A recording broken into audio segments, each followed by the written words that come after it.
प्रभु के मधुर नाम में आप सबों को जय मसीह की। परमेश्वर पिता का धन्यवाद हो। आज हम फिर परमेश्वर के वचन के द्वारा अंत के दिनों के बारे में देख रहे हैं, सीखने की कोशिश कर रहे हैं कि परमेश्वर का वचन अंत के बारे में क्या बताता है। और मेरे प्रियो, परमेश्वर ने यूहन्ना को जब दर्शन देना शुरू किया तो उन्होंने बताया कि अंत के दिनों में क्या क्या किस किस प्रकार से होगा। और अद्भुत बात यह है कि पहले से ही उन्होंने आगाह कर दिया और उसके पीछे एक कारण है। वचन कहता है परमेश्वर नहीं चाहते एक भी आत्मा नाश हो। अब अगर आत्मा ही नाश होना चाहें तो परमेश्वर की योजना में तो है नहीं।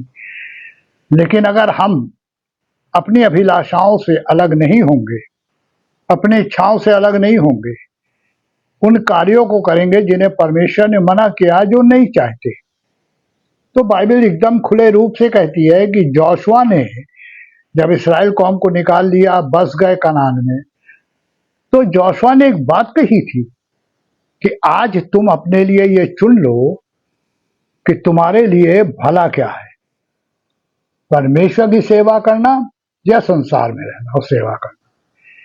अब आज हमारे सामने भी यही एक प्रश्न है कि हमें चुनना है कि हम किसकी सेवा करना चाहते हैं। परमेश्वर के संग रहना है तो संसार से अलग होना होगा, क्योंकि वचन कहता है संसार से मित्रता करनी, परमेश्वर से बैर रखना है। और अगर परमेश्वर के संग रहना है तो मेरे प्रियो एक बात स्मरण रखनी है, संसार हमारे लिए नहीं है। यीशु मसीह ने एकदम खुल के प्रचार के ड्यूरेशन में कहा कि तुम में से जो कोई मेरा चेला होना चाहते हैं वो सब कुछ छोड़कर अलग हो जाए। जो मेरी सेवा करना चाहते हैं सब कुछ छोड़कर अलग हो जाएं। और आज जो परमेश्वर के असली दास हैं, दो तरह के लोग हैं। एक जो दिखाते हैं दास हैं लेकिन वो अपनी लग्जोरियस लाइफ में जी रहे हैं, और एक वो जो छोटे छोटे प्रचारक हैं, जो गांव गांव में घर घर में घूम घूम के वचन दे रहे हैं। उनका आप जीवन देखेंगे बहुत सादगी के संग है। कितनों के पास साइकिल तक नहीं है। बड़े प्रचारक एसी कारों में चल रहे हैं, बड़े बड़े बंगले हैं, सब कुछ बड़ा है। लेकिन जो परमेश्वर के असली सेवक हैं बहुत ही छोटे तबके के हैं। कोई भी चेला किसी बड़े परिवार से नहीं बुलाया गया। कोई भी परमेश्वर का दास जो सच्चाई से सेवा कर रहा वो बड़े परिवार का नहीं है। और बाइबल ये कहती है, फिर से वही बात है कि तुम में से जो कोई अपना सब कुछ त्याग नहीं सकता वो मेरा चेला नहीं हो सकता। तो चेले बनने का पहला मूल्य है सब कुछ त्यागना। जब प्रभु ने अपने चेलों को बुलाया तो क्या बोला था? सब कुछ छोड़कर मेरे पीछे आ जाओ। सब कुछ, यहां तक कि चेलों ने परिवार भी छोड़ा। हाँ, जब प्रभु चले गए तो परिवार को लेके प्रचार करने निकलते थे।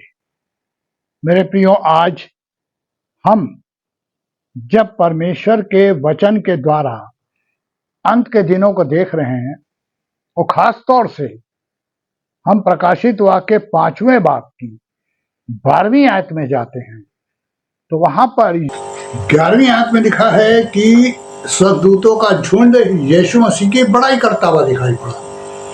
और 12वीं आयत में, 11वीं आयत में बड़ाई करा, 12वीं आयत में क्या लिखा हुआ था? और वे ऊंचे शब्द से कहते थे, वध किया हुआ मेमना ही सामर्थ, धन और ज्ञान, 7 चीजें हैं। तो सामर्थ लिखा है और धन, ये बाइबल के वचन के द्वारा देख चुके। आज हम तीसरी चीज जो बहुत ही ज्यादा आवश्यक है वो है ज्ञान। यहां पे यही तो लिखा है, ज्ञान। और आज हम ज्ञान के बारे में वचन से देखने जा रहे हैं। मेरे प्रियो, जब सुलेमान ने परमेश्वर का मंदिर बनाया और उसमें उसने बलिदान चढ़ाए, उसके बाद सुलेमान परमेश्वर की लिए बलिदान चढ़ाने के बाद जैसे ही रुका, वचन में लिखा परमेश्वर ने उसे दर्शन दिया और उससे कहा, मांग तुझे क्या चाहिए, मैं तुझे धन दौलत सुख दीर्घायु सब दूंगा। सुलेमान ने क्या मांगा? अगर आपने बाइबल पढ़ी होगी तो याद होगा, नहीं पढ़ी तो हम आपको बता रहे हैं कि सुलेमान ने कहा कि आपने जो इतनी बड़ी इस्राएली प्रजा मुझे दी है, जिसके ऊपर मुझे राजा नियुक्त किया कि मैं उनकी सेवा करूं, उनको चलाने के लिए, उनका न्याय करने के लिए मुझे इन तीनों चीज की जरूरत नहीं है। मुझे सबसे ज्यादा जरूरी है ज्ञान की, ताकि सही तरीके से उनको गाइड कर सकूं, उनको नॉलेज दे सकूं, बता सकूं और आपकी प्रजा आपके कदमों में आपकी इच्छा के मुताबिक आराधना करते हुए चले। परमेश्वर कितने खुश हुए। किसने ना धन मांगा, ना सुख मांगा, ना शत्रुओं का विनाश मांगा और ना दीर्घायु मांगी। इसने क्या मांगा? ज्ञान। और मेरे प्रियो, आज मसीहों के लिए अति आवश्यक बात क्या है? उन्हें परमेश्वर के ज्ञान से भरा होना चाहिए, ताकि वो दूसरों के सामने जीवित परमेश्वर के सच्चे रूप का बखान कर सके। अगर हम बाइबल पढ़ें तो लिखा हुआ है लूका में कि जब यीशु मसीह 12 साल के थे,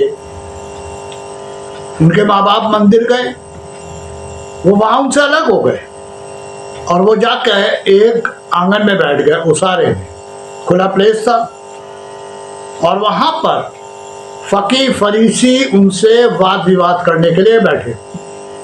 लेकिन वचन क्या बताता है? पढ़ लीजिएगा ये लूका में 4 बाब में क्या बताता है कि जो बातें यीशु मसीह उनके साथ शेयर कर रहे थे 12 साल की उम्र में, उन फकीर फरीसी यहूदियों ने क्या बोला?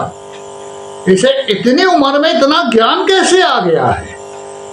ये उनका प्रश्न था, क्योंकि ये जो वो प्रश्न पूछते थे वो बताते थे, लेकिन वो जो क्वेश्चन इनसे पूछते थे इनके पास जवाब नहीं होता था। ये है वो ज्ञान जो स्वर्ग से आता है। यीशु मसीह ने अपने चेलों से क्या कहा था कि जो ज्ञान मैं तुम्हें दूंगा, संसार उसका सामना नहीं कर सकता है। और मेरे प्रियो, ये एक सच्चाई है कि आज जो परमेश्वर के सच्चे दास हैं, उनके पास जो ज्ञान दिया परमेश्वर ने, उसका सामना लोग नहीं कर पाते हैं। काट नहीं है उनके पास उन चीजों की।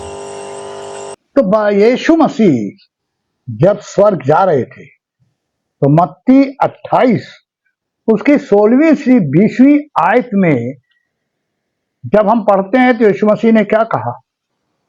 आकाश और पृथ्वी का सारा अधिकार मुझे दिया गया है, सब कुछ मेरे पास है, और जो कुछ तुम मांगोगे मैं पिता के पास हूं तुम्हारे लिए करूंगा। और कितनी उसके बाद कुछ ऐसी अजीब सी परिस्थितियां और बातें हुई कि लोग इस बात को उन्होंने चेलों के अंदर देख लिया। जब हम प्रेरितों के काम के 4 बाब में जाते हैं, प्रेरित प्रचार कर रहे थे, प्रेरित प्रचार कर रहे हैं वचन के बारे में, बता रहे हैं यीशु मसीह, उनकी सेवकाई और वो ज्ञान की बातें जो प्रभु ने पवित्र आत्मा के द्वारा उन्हें दी थी।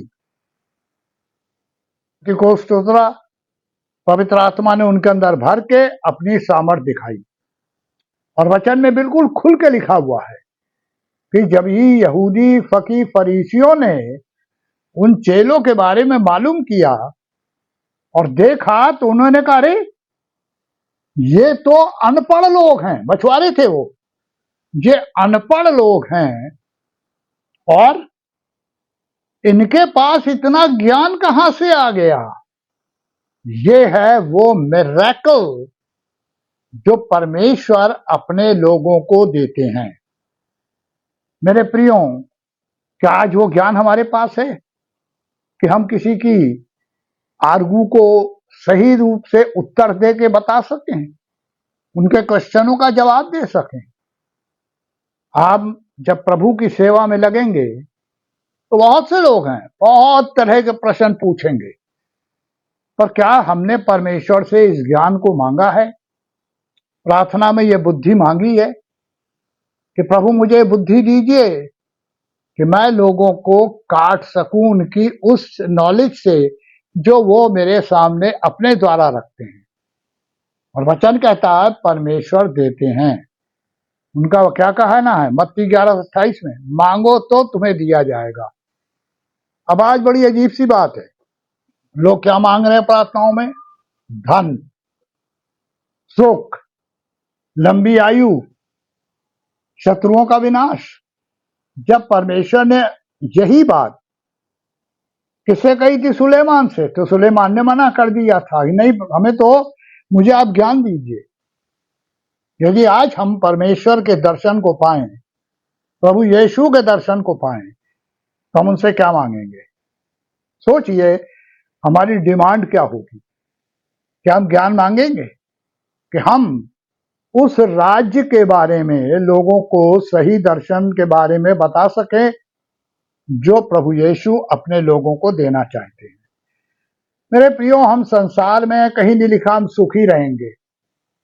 यीशु मसीह पहले ही कह के गए, देखो संसार में तुम्हें दुख होता है, पर ढाढ़स बांधो, मैंने संसार को जीत लिया है।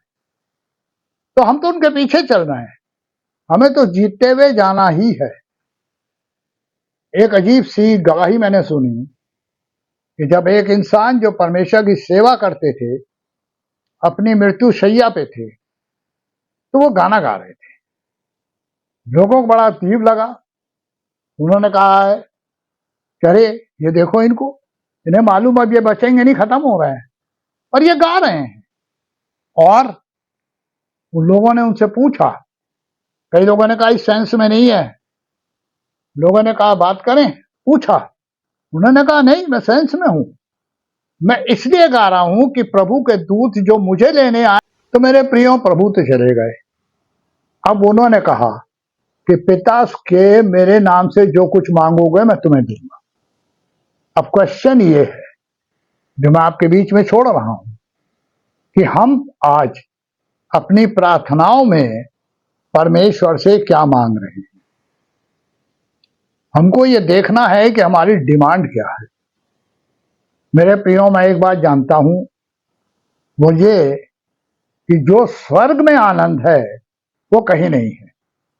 तो अगर वहां जाने के लिए हमें थोड़ा सा दुख उठाना है, तो बाइबल कहती है इसको थोड़े दिन का कष्ट जान के सह ले। क्यों? क्योंकि जहां तू जा रहा है ना वहां दुख है, ना पीड़ा है, ना बीमारी है, ना कुछ है, आनंद ही आनंद है। वहां सब दूत भी गाते हैं, जो परमेश्वर के जन चले गए वो भी स्तुति वंदना कर रहे हैं। तो मेरे प्रियो, अगर हम इस प्रैक्टिस को पृथ्वी पर करें, परमेश्वर के लिए गाएं, स्तुति करें, वंदना करें, हमेशा उनमें मगन रहें, तो हम संसारिकता से बचे रहेंगे, संसारिक अभिलाषाओं से बचे रहेंगे, और साथ ही साथ परमेश्वर की आशीष उतरेगी। पौलुस सिलास जेल में थे, रो रहे थे। क्या रो रहे थे? वो क्यों बंद है, मेरी जमानत कराओ। वचन में लिखा है वो गा रहे थे और कैदी सुन रहे थे। तो आज जब हम परमेश्वर के लिए गाते हैं तो लोग सुनते हैं। क्यों? क्योंकि हम जो परमेश्वर की स्तुति करते हैं वो बाकी चीजों से अलग होती है। हमें भी एक प्रैक्टिस बना लेनी है कि जब तक जिंदा हैं, जब तक सांस है, परमेश्वर के लिए हमें स्तुति और वंदना में लगा रहना है। बस एक बात अपने अंदर बोल लीजिए जो मुझे सिखाई है परमेश्वर ने। धनवान से अब्राहम ने क्या बोला था सुलोक में? स्मरण कर तू अपने जीवन में अच्छी वस्तुएं ले चुका और लाजर बुरी वस्तुएं। अब लाजर यहां अच्छी वस्तुएं पा रहा है और तू दुखी है, जल रहा है। चुनने का काम हमारे पास है। हम इस संसार में क्या मांग रहे हैं, हमारी डिमांड क्या है और हम क्या चाहते हैं। मेरे प्रियो, ये वर्ष 2024 जो परमेश्वर ने हमारे जीवन में जोड़ा है, हमें चुन लेना है। प्रभु को चुनेंगे, संसार अलग हो जाएगा। संसार चुनेंगे, प्रभु अलग हो जाएंगे। चुनने का काम हमारा है। परमेश्वर करे कि हम परमेश्वर से आज प्रार्थना में ज्ञान मांगे ताकि शैतान का सामना कर सके और साथ ही शैतान के फॉलोअर का भी सामना कर सके। ये प्रार्थना हमारी होनी चाहिए, सुलेमान की तरह। और परमेश्वर देंगे, वायदा है उनका, मांग मैं तुझे दूंगा। परमेश्वर करे कि हमारी डिमांड अब धन दौलत सुख की ना हो, ज्ञान की हो, और परमेश्वर की आशीष आप सबों को प्राप्त हो। परमेश्वर आप लोगों को बहुत आशीष दे, महिमा में खड़ा करे और जीवन के सफर में अगुवाई करे। आमीन, आमीन।